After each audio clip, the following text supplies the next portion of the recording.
Okay, so I kind of like that we're in a clinic big enough to give talks, because when I first moved here a little more than 2 years ago, I was giving talks at the food co-op in Meridian, and now they don't allow health talks anymore. It's like they're doing ceramics, kinds of weird things there.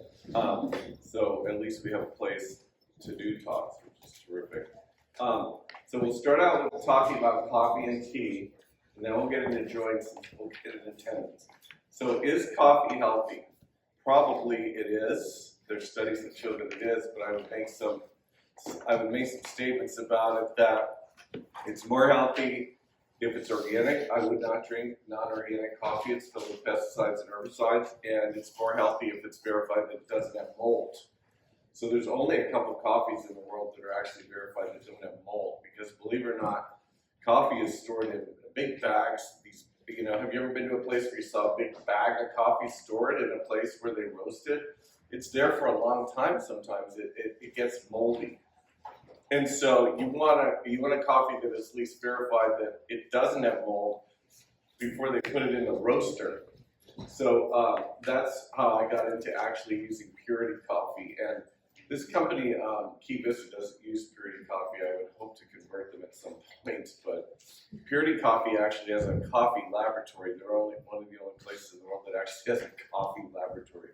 Can you imagine that? And so they verify no mold in their coffee, and then they figured out the temperatures to roast it to either get the lowest amount of acrylamide, which is a toxin for the nervous system, or the highest amount of the beneficial polyphenols that are supposed to be good for you in coffee. Because when the coffee beans start green, and they roast them up to like 400, 500, 600 degrees. That's how they get that dark color.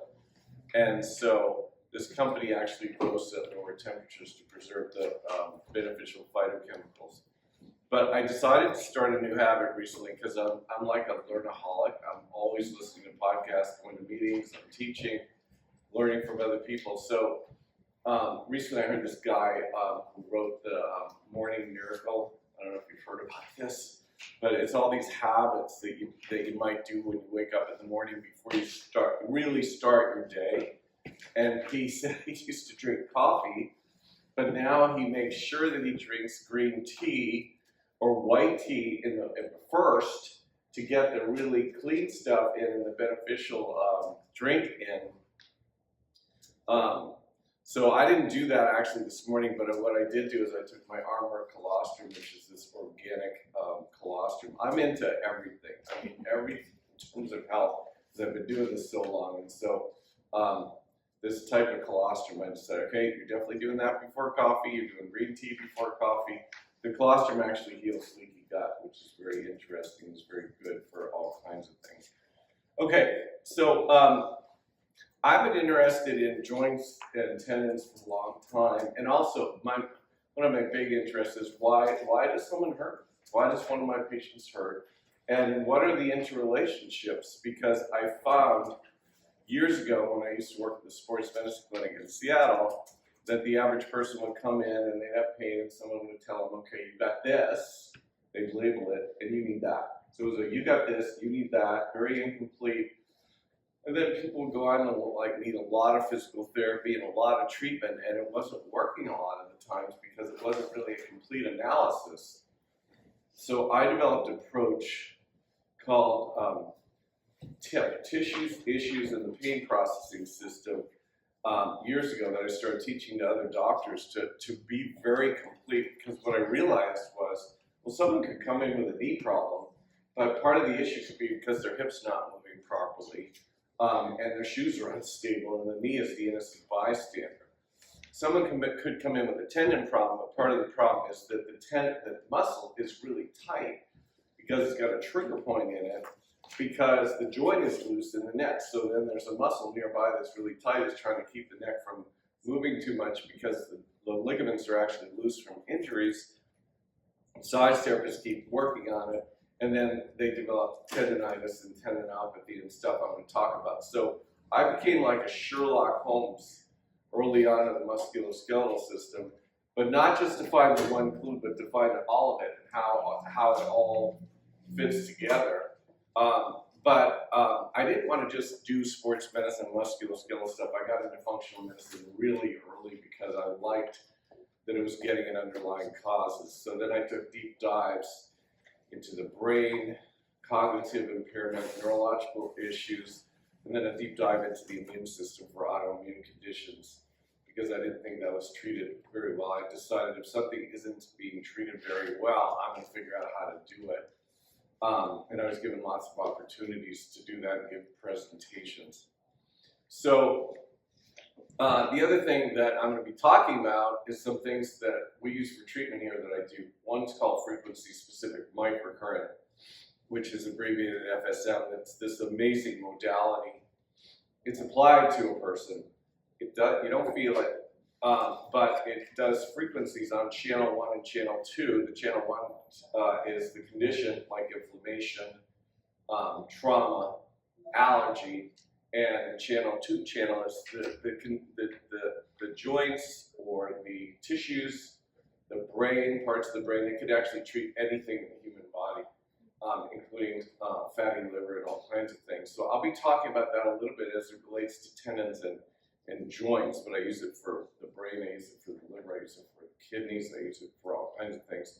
I'll be talking a little bit about homeopathy, which is the use of homeopathic medicines, because the nice thing about homeopathy is that the medicines themselves barely cost anything, but they start healing responses. And what they really are, and I think there's a big misunderstanding of this, what they really are is microdoses of things. Like arnica, which you may be familiar with, which is over here, is actually from a flower, and in very high doses, if you start eating arnica flowers, you would bleed internally and bruise.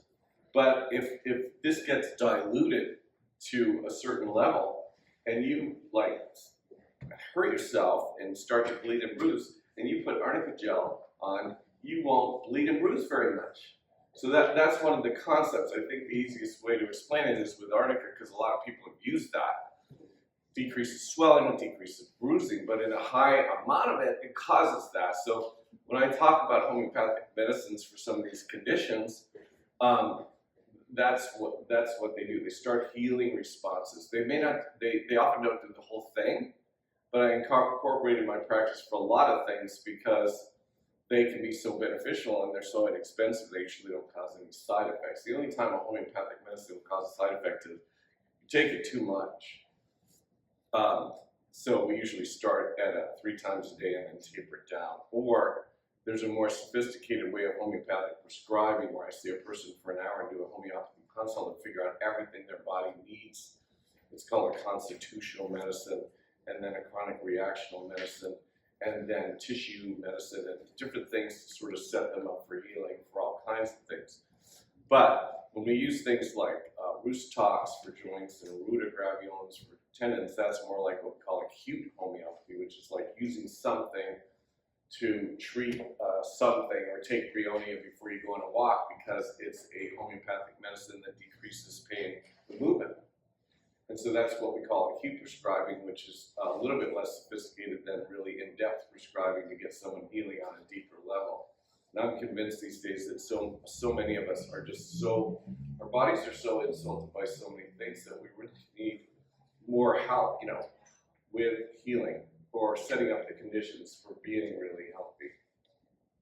Okay, so I'm going to talk about first what can hurt in a joint, like a knee and a hip. And the joints that seem to hurt the most are this part of the hand, the base of the thumb. It's called the CMC joint. Elbows can hurt, but that's more tendon pain. And you've probably heard of golfer's elbow and tennis elbow. That's a tendon type problem, usually. It's not arthritis. Shoulders can hurt, and that's usually a tendon issue, but it can be a joint issue, especially the AC joint, which is up here, called the acromioclavicular joint. You get arthritic. I'll explain what that means. But I've been seeing a lot of arthritis in the shoulder recently and over my career, so I'll be talking about that. We can get osteoarthritis in the neck joints. And when I talk about spinal joints, there are these joints called facet joints, F-A-C-E-T. So they're very interesting joints because they're designed to glide and move. There's nerves on either side of them. And in the spine, if we get osteoarthritis, the big deal that can happen is we can get pressure on a nerve. And then you can get weak, or you can get this type of nerve pain, which is not good. But if you get osteoarthritis in the neck and it gets too severe, you get pressure on the spinal cord. And then it's like a spinal cord condition, which really isn't good. So one of the concepts is we want to do things to keep our joints healthy and slow down the progression of degeneration. And it's really an important concept because it's like you got to be thinking about, well, what do I need to do to protect my joints, keep them healthy? What do I need to do to keep my liver healthy, my kidneys healthy, my brain healthy? It's like you got to actually have things on your to-do list on a regular basis to do this, because if you let things just happen on their own, there's a lot of issues that people are having these days. And I've been in practice a long time, and I just can't believe just the severity of the degeneration and the conditions that people are having. And it doesn't help that, you know, we've been all insulted with glyphosate and Roundup, now all the EMF and the 5G and viruses and all kinds of things. So we got facet joints in the spine, in the neck, in the low back, and then in the lowest part of the back, we have a sacroiliac joint, which is like, would be like literally down here. But a lot of people actually have trouble with this joint.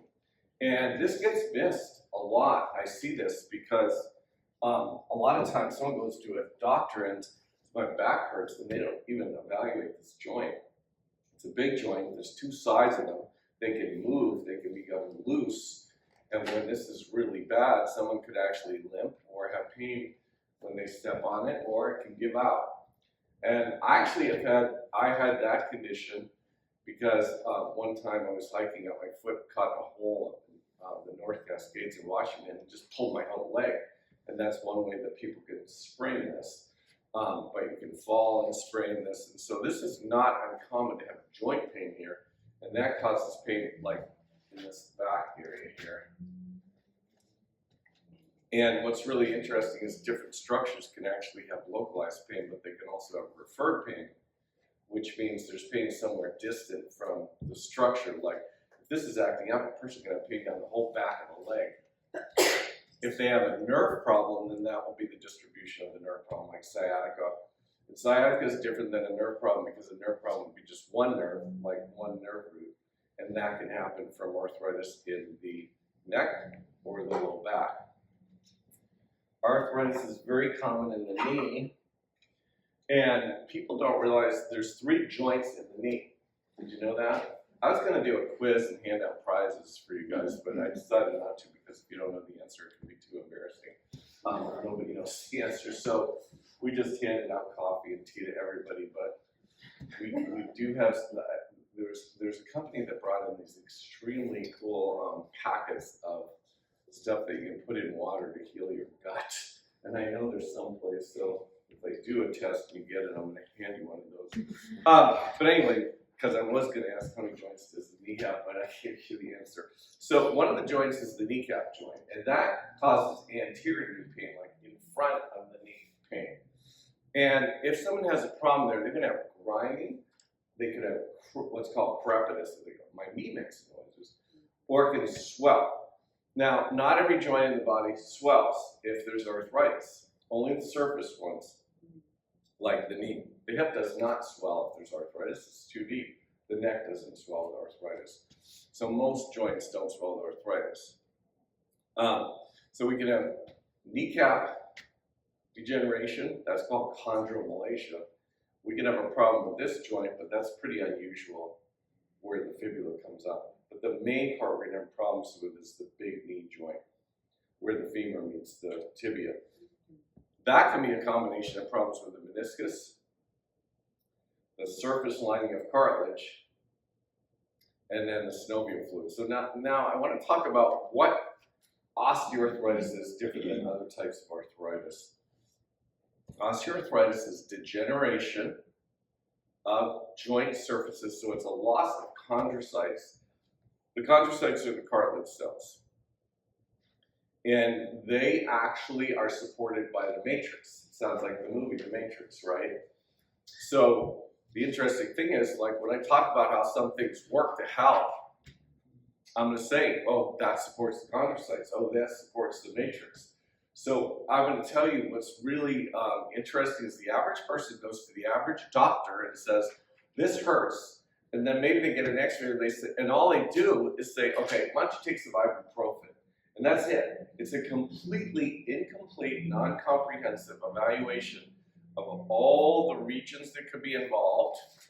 Like, what if you go in and your knee hurts and they tell you to take ibuprofen because you got arthritis? Or the orthopedic surgeon says, come back and see me in a few years. You might need a total joint. I mean, that is really uplifting, and but it's not uplifting because you want to say, I want to do something about this. And did you know that total joints can have problems because some people are actually allergic to the metals? And I've seen a fair amount of this, where sometimes the total joints don't move well. So it's not like, okay, like, oh, thank God I can get a total joint. It's not necessarily like that. Okay, so one of the things that happen in a joint is the loss of cartilage cells, the loss of the matrix, part of it, spurs, called bone spurs. And everybody thinks arthritis is spurs. It's not. It's a lot of different things. And synovial fluid, which is the fluid in the joint, gets dysfunctional. It's supposed to be really nice and viscous and like provide a gliding surface, but it gets dysfunctional and it doesn't work very well. And then we get other things that are going on, like we have enzymes in the body that actually break down the joint. That's called metalloproteases. And I kind of nerd out on the literature on all these molecules. You know, like I get really excited every time I learn about a new molecule. Like one of the latest anti-aging molecule is urolithin A. You know, and they're saying that might be helpful for joints. Supposedly you can, 20–30% of the population can make that if you have pomegranates and raspberries. But 70% of the population can't make enough, so you don't have enough of it. But it's very good for joints and mitochondria and all kinds of things. So now there's a company actually making it and selling it. But there's all these biomolecules in joints that cause inflammation. And I'm not going to start listing all of them, but some of them are like TNF-alpha and NF-kappa B. But the interesting thing is if you wrote down the number of molecules that cause inflammation in the joint, I'd have to have a sheet of paper this wide and write each one of these molecules down. There's so many of them. So what's actually interesting about this is, and I tell patients when I do a consult, everything that I find, everything that's going on, what the goals are regarding the other regions of the body that we got to work on, and then what do we have to do about these processes that are going on to improve the joints, slow down the process, or improve things in there as much as possible. So one of the things that's rather interesting, and this is kind of a take-home message, is that if you want to decrease the inflammation in joints, you have to use two things usually, and I sort of designed what I call a foundation osteoarthritis support program. The first level is to get low as possible on all the inflammation molecules and to support the cartilage in the matrix as like the first basic thing to do to support joints. And did you know that if you do this, like if you do this for your neck, it will help your knee. If you do this for your knee, it will help your neck. And like these things don't like absolutely just go in one place if you take supplements orally. I'm going to be talking about some treatments that can be applied locally. But so it turns out that if you want to decrease all the inflammation molecules so the joint doesn't break down as much, then you've got to use high-dose fish oil, high-dose EPA fish oil. And you've got to use very absorbable curcumin. Now, the interesting thing is that the high-dose fish oil is also good for the heart. It's good for the brain. And the curcumin is actually good because it decreases inflammation elsewhere in the body. So we actually put these products up here that I use because I've been using certain products for years that I know that works. Another thing is we got to support the cartilage cells and the matrix. And I've been looking into that for years. What does that? What supports the cartilage cells in the matrix? because you get these MRI reports that say, loss of cartilage, these areas where there's almost no cartilage left, and then you see X-rays with joint space narrowing. So when you see an X-ray with joint space narrowing, the only way that can occur is because of loss of cartilage and matrix. Does that make sense? So that these joints are lined, literally every bone at the end of the bone is lined with surface cartilage. It's called articular cartilage. And if you lose enough of that, that's when you can start having this bone-on-bone thing that people talk about that is really not good. Because once bone doesn't have a surface to glide, and it's bone-on-bone, that's when there's accelerated problems in that joint. Lots of pain, immobility. And so what we want is we want to support the surface cartilage and decrease all the inflammation molecules as a start to supporting joints.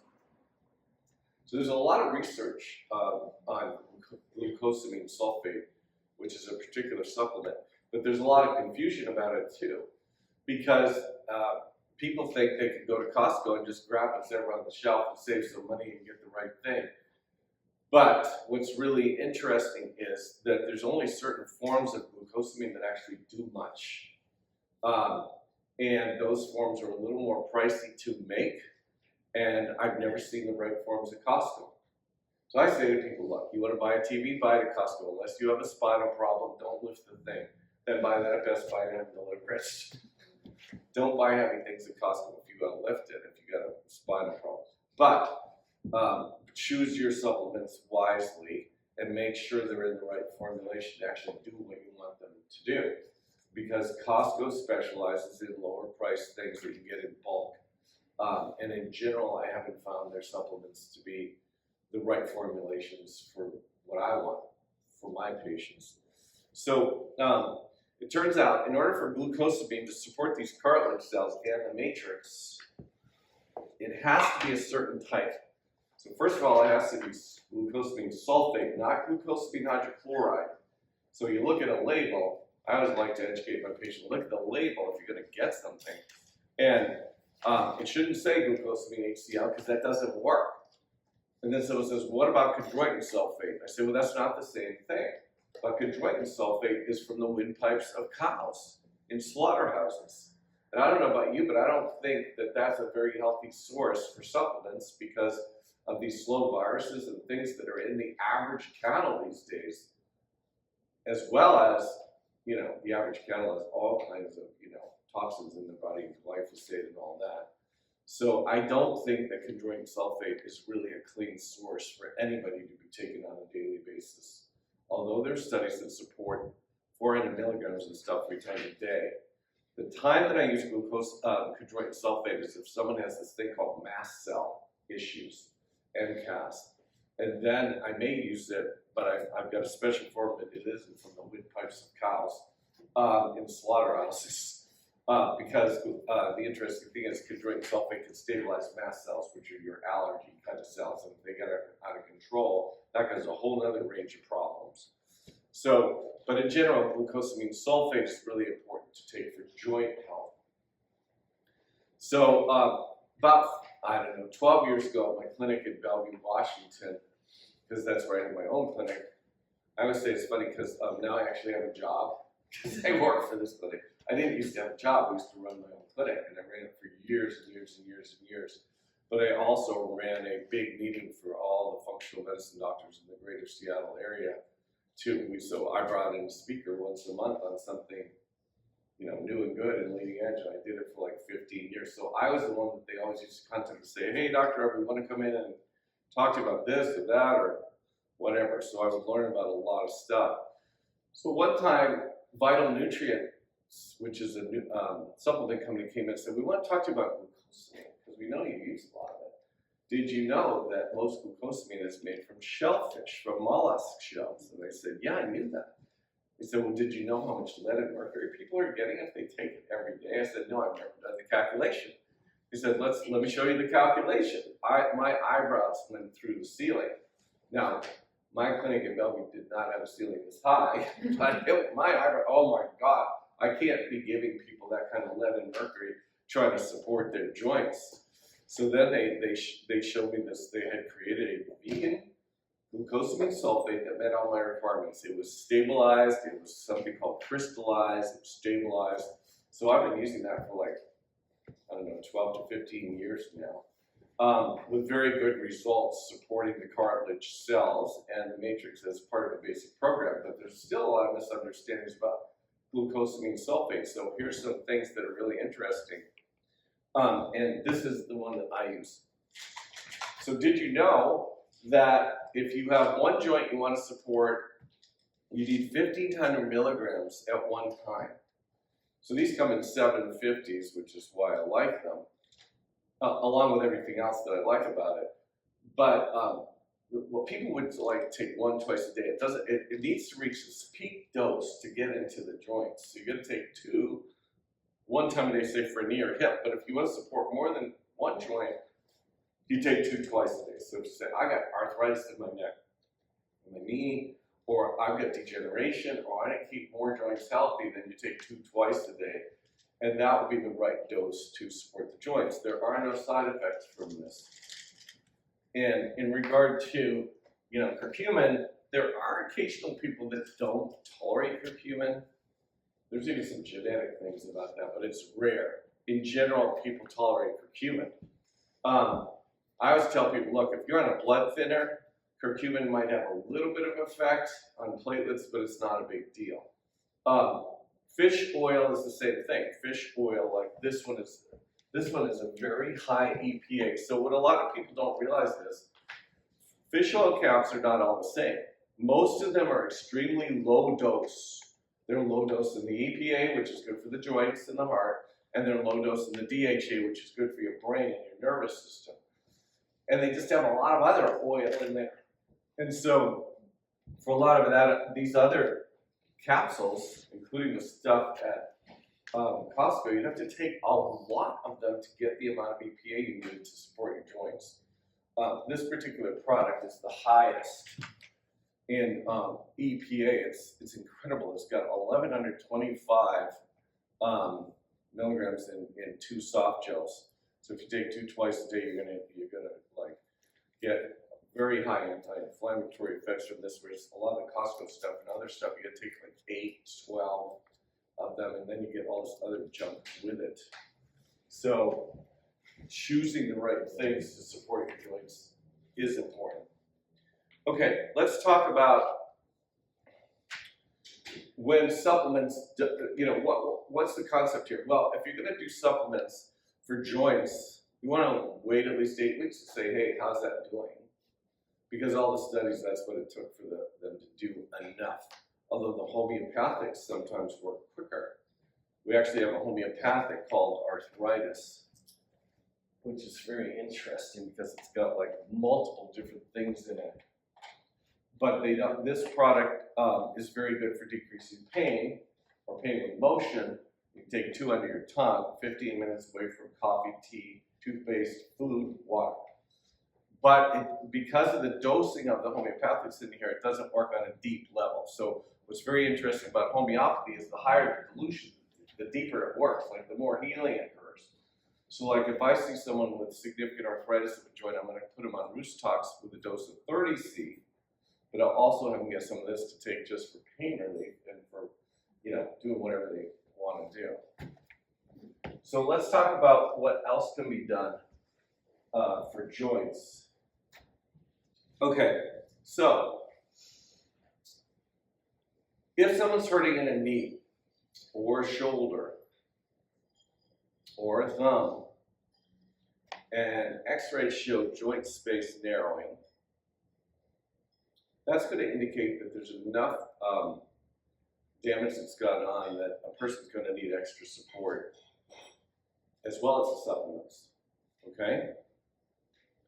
Now, one thing I didn't tell you is, did you know that there's other tissues that arthritis involves other than the joint? Does anybody know what these are?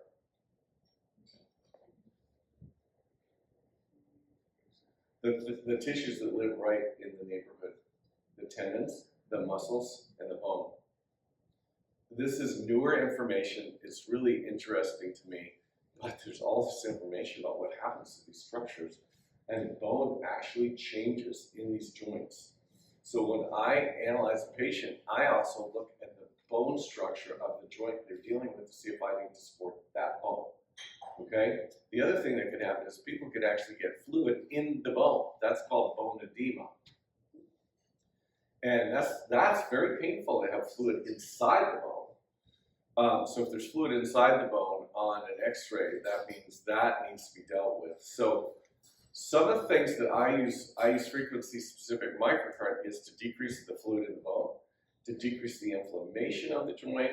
I use it for anybody with total joints that's having reactions to metal. But it's very interesting. It really just calms down and heals a lot of structures in the joint without any side effects, without any needles. There's another type of treatment that we do here called pulsed electromagnetic field, which some people have heard of that they use in mats like beavers or whatever, but this is a device that actually stimulates cartilage regeneration. That doesn't hurt either. And then if someone has mild to moderate painful joints, and I want to include something, if a joint is loose, it will develop accelerated arthritis. So I want to say that again. If a joint has loose ligaments, it will develop accelerated osteoarthritis. And therefore, the ligaments need to be regenerated and tightened up, okay? So every time I evaluate someone, I not only evaluate, okay, is it inflamed? What's going on with the joint above and below? What's going on with the muscles? What's going on with the bone? Like everything I evaluate. I also evaluate, are the ligaments loose? Because if the ligaments are loose, like at the base of your thumb or in your knee, and we don't have an approach to snug it up, then you don't get better as much or enough, and muscles stay tight to guard it, and then you keep inflamed muscle pain. So there's an injection approach called prolotherapy that is actually injection of concentrated dextrose that has been around for a very long time, that is probably the least expensive type of injection to stabilize the ligaments. And I say the least expensive type because there's other ways to do it, because platelet-rich plasma or PRP can also be put in ligaments to regenerate them. The best use of PRP or platelet-rich plasma is to stimulate healing, an incredible amount of healing of the cartilage and the matrix inside of a joint. And what is platelet-rich plasma? Is when your blood, so everybody's got platelets. You all have platelets. When you get a blood count, you usually get a platelet count. You're not usually told what your platelet count is unless it's low or high. So a lot of you may not even know what your platelet count is. But healthy platelet counts vary between 150,000 and 250,000 platelets per ml of blood, about this much. So lots of platelets. But platelets have a job. They're trying to gather together and keep you from bleeding. But it so happens they have superpowers, which most people didn't know that platelets have, which is amazing numbers of growth factors in them. That, you know, someone said, well, how come that's happening? I was like, I don't know, but I'm very grateful for it. It's like, I don't know why we have all these amazing growth factors in our platelets. But I've studied it. I've studied every one of these molecules, and it's like, wow, that is incredible that the structures were designed primarily to stop bleeding, have a balance between coagulation and bleeding, and keep you just like the blood going everywhere it needs to go without like clotting. Also have these incredible growth factors, okay, that actually stimulate regeneration. So it's a biological treatment that gets put inside of a joint or on a tendon or on a ligament to cause regeneration. And I like regeneration because that's the opposite of degeneration. So theoretically, if you have a degenerative structure, you want a treatment that's going to regenerate it, not like ibuprofen. That doesn't regenerate anything. So what's interesting about PRP is there's a lot of ways it's being done, even in the Treasure Valley. But a lot of ways are not like appropriate. It's like the best way to do PRP is to concentrate the platelets as much as possible. Because if we drew your blood and just put that back at the joint, it wouldn't work. It's not enough growth factors to really heal the joints. But if we draw the blood and put it through this expensive processing kit and centrifuge it 2 times and concentrate it 10 times, 8 to 10 times, we get a very high level of these platelet growth factors. And then it's called platelet-rich plasma, PRP, to put back in there, inside the joint, and on ligaments, on tendons. So that is a very good treatment. Now, what's really interesting was, like, when I was deep in my practice in Bellevue, I had all these patients seeing me for prolotherapy because I was the most experienced doctor doing that injection in the state of Washington. At that point, I mean, I've been doing it now for 28 years. I get into things and study them when I think it's necessary to learn something to help people. And sometimes I'll spend hundreds and thousands of hours and thousands of dollars of my own money learning these things. So I was doing prolotherapy for a long time, and then I got into doing PRP, but it was interesting because this type of treatment called stem cells came out, and everybody thought that was the best thing since sliced bread or sliced tofu or whatever you eat. But it's being offered inappropriately to a lot of people. So here's, I found there's this doctor that I used to work with in the sports medicine. Everybody that walks in this door gets stem cells. Then I said to the person, again, sometimes it doesn't work. And then I said to the patient come in and went, okay, what do you need? You got that there? They go, I'm still not better. I said, okay, let me do a complete analysis. I found all these things that were wrong with these people and all that. They got stem cells, and all these things had not been addressed. The ligaments were still loose, the tendons were a problem. This guy wasn't putting them on the right supplement program, didn't have the modalities for it, nothing. It was just like why? So I started saying, why did everybody get stem cells? So I started asking people, well, what are they charging at that clinic? $8,000. So the guy's raking in the money with $8,000, being like, and it's interesting because I'm honest with my patients. It's like, hey, if PRP is going to get pretty good for your joints, and that's going to cost less than stem cells, I'm going to offer you PRP, or I'm going to offer you a staged approach, or whatever it is, not just stem cells for everybody. And believe it or not, did you know the stem cells don't turn into cartilage cells? So you harvest someone's bone marrow, it doesn't necessarily turn into the right cells. It's just the factors that are in it that are helpful. So we actually do something called bone marrow aspirate here. So that's actually stem cells, but the FDA doesn't like people advertising they're doing stem cells because a lot of people are doing umbilical cord stem cells and whatever. It turns out it's much better if you concentrate your own stem cells, process them the right way, and put them in. But I do reserve that for people that say either it failed PRP or really want it. And I think it's really appropriate for them after I educate them about all the options. So, what do you get if you have healthy joints? You have less or no pain. You have good range of motion. You can walk. You can do the things you want to do. And so I think one of our goals should be to keep our joints as healthy as possible. Does everybody need an MRI for every joint? No. Often you don't. Often an X-ray is enough to say what the structure looks like. Does everybody need a really complete, comprehensive analysis? Yeah, at least once on whatever you're dealing with that looks at every aspect of it. The joint above and below, the tendons, the ligaments, the bone, all of it. Come up with a really comprehensive program because in the long run, you're going to save a ton of money if you do it. Then, I'm going to go here. I'm going to go to my primary care doc. And I know now we're off of insurance here, and I was telling people, it's like, okay, you could go to an insurance-based doctor 7 times and waste your time and pay the copay and then not get an adequate plan, or you could get a really comprehensive plan and follow that, and then use your insurance for the MRI or the X-ray or all certain things you need, and send in the super bills to get out-of-network reimbursement or whatever. But I'm kind of passionate about offering everything that someone needs and having them make choices and monitoring them, because I think it's really good that you can do all the activities that you want to do and have the range of motion and everything that you want to do.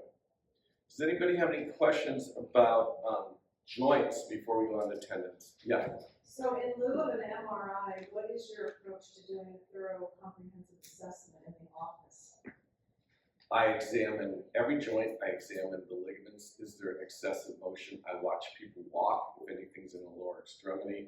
I take measurements of the joints. I take measurements in the neck. And so an MRI, you need to understand that an MRI is best for looking at nerves, the spinal cord, discs. In the knee, it's best for looking at the meniscus, because you can't really look at the meniscus, which is this thick structure, with an X-ray, because it won't show it. So I think the misnomer is that MRIs are a better imaging setting. No, they're appropriate for certain things. An X-ray will give you much more information than an MRI if I'm sort of evaluating the joint space of the knee.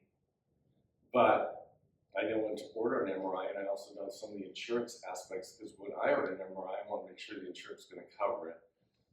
So you know what codes to use and whatever, because it's better if you're looking for a meniscus issue with that. Or if you're looking for what's called a labrum tear in the shoulder or hip. But often those aren't causing the problem, but an MRI is better for that. Okay, I want to switch to tendons. Talk about that. So a tendon is the end of a muscle. So it's really where it attaches. And you've all heard the term tendonitis, which is where someone can start hurting when they've had overuse or something. So what's interesting about the word overuse is relative. Someone can walk a Rembrandt's from here and they cause overuse of something because there's muscle imbalances and all that, and then they can get tendonitis. I could have this trainer at Axiom Gym in the Village of Meridian, tell me how to work out, and I literally get tendonitis every time because he takes me to my edge of the limit, and that's probably good, but the tendonitis goes away in 2 to 3 days.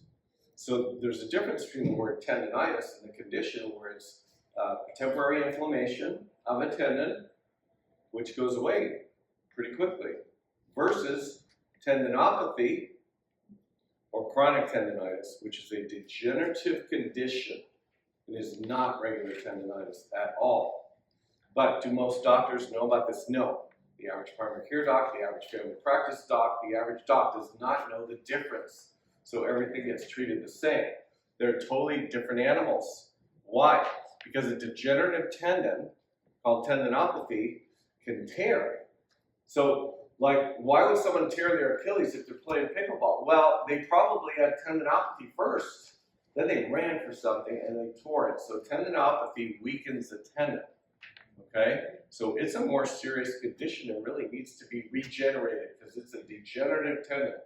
The other thing that could happen in tendons, you could have partial tears or full tears. Like you hear of people tearing their Achilles, that's a full tear. But most of the time with tendons, they're partial tears. And many times there's tendinopathy without any tear. How do I figure it out here? I have an ultrasound device that I do on patients, and I ultrasound everything around a joint and the different tendons. If someone comes in with shoulder pain, I don't just say, okay, I think it's just this one tendon. I'll check the whole shoulder with the ultrasound. But on the ultrasound, you can see the tendinopathy because it's not nice tissue. It's vague areas of mottled tissue. And you can see where a tear is because it's kind of black. It doesn't show the white reflection of an ultrasound. So we can tell that. That's one of the best ways to tell. How can you tell if you got it?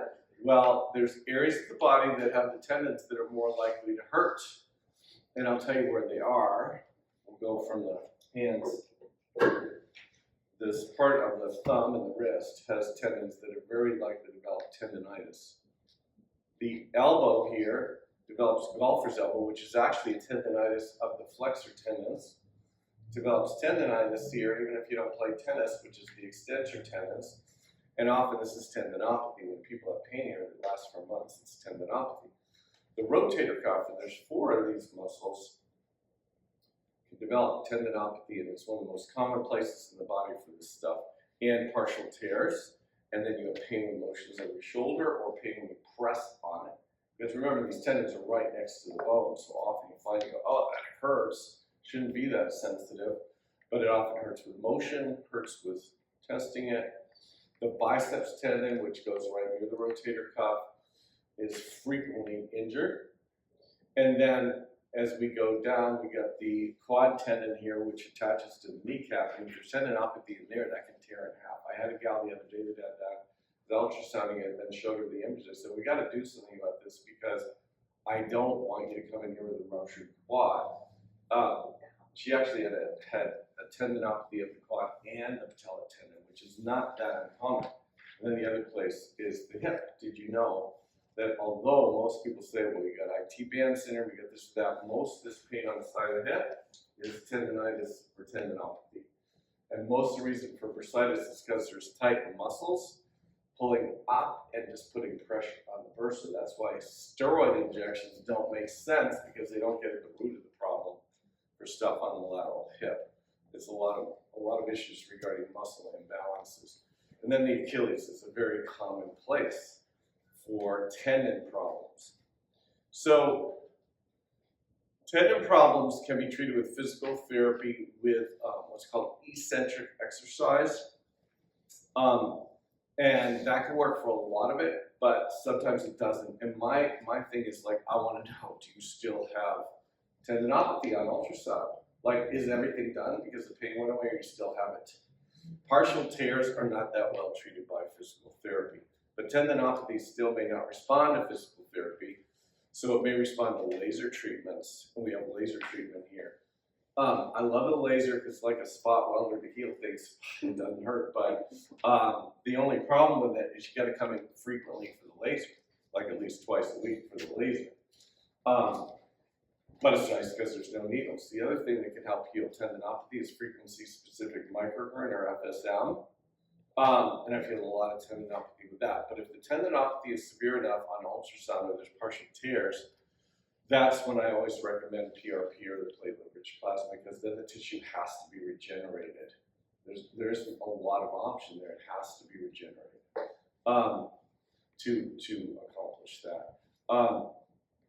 And so tendons are important because they can cause pain, and muscles work with the tendons.